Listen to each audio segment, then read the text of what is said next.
भगवान को पुकारोगे। आज हम कह रहे हैं तो समझ में नहीं आ रहा।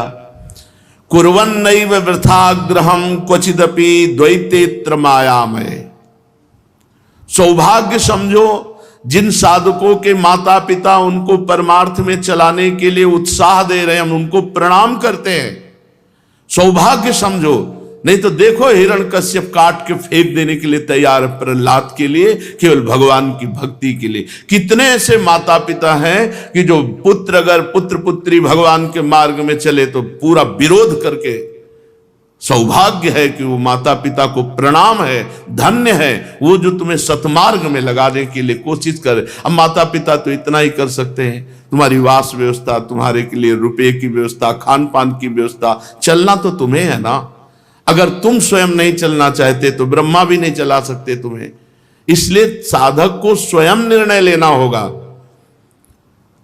हमें भगवान ने जो मार्ग दिया है, चाहे गृहस्थ साधक हो चाहे विरक्त साधक हो, ये मुक्त होने के लिए दिया है, फंसने के लिए नहीं। वो जानबूझकर फंसना चाहता है साधक। स्वस्यात्यंत सुख दुखतोपि जनयन कस्यापि नैवा प्रियम। भाई इस संसार में झूठा सुख मिलता है और दुख मिलता है। झूठा सुख केवल कामनाएं फंसाती, कामनाएं। यहां बैठने मात्र से भगवत प्राप्ति हो जाएगी। हमारे वचन लिख लो। अगर हमने दिनचर्या दी है, उस दिनचर्या के अनुसार आप यहां उपस्थित रहते हैं तो भगवत प्राप्ति निश्चित है, क्योंकि बैठने की पेमेंट मिलेगी। जैसे तुम्हें हम काम में बुला ले और शाम तक काम ना दे, इसके बाद शाम के आपसे कहें जाओ, तो आपका अधिकार बन जाता है कि आप हमारे पैसे दीजिए।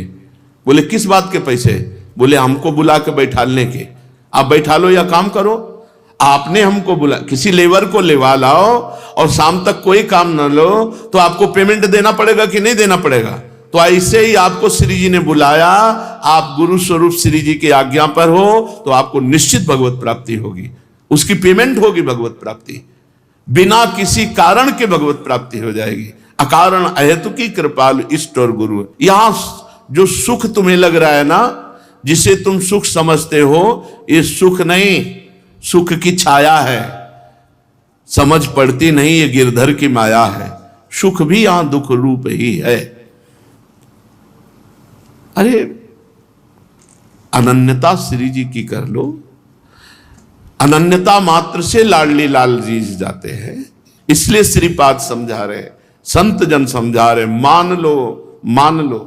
नहीं मानोगे तो मान जाओगे अपने आप। काल, काल माने समय, समय सब मनवा देगा। क्या करो? बोले नित्यांतर मुख दृष्टि रेक। एकमात्र दृष्टि को अंतर्मुख करो। ये जो बाहर भगा रहे हो दृष्टि, बाहर सुख नहीं है, बाहर परमात्मा की खोज नहीं है, बाहर सुख नहीं, बाहर रस नहीं, रस है अंतर में। जिसको देखो बाहर भागा घूम रहा है। अगर परमात्मा की प्राप्ति करनी है तो परमात्मा अंतर्दृष्टि से मिलता है, बाहर दृष्टि से नहीं।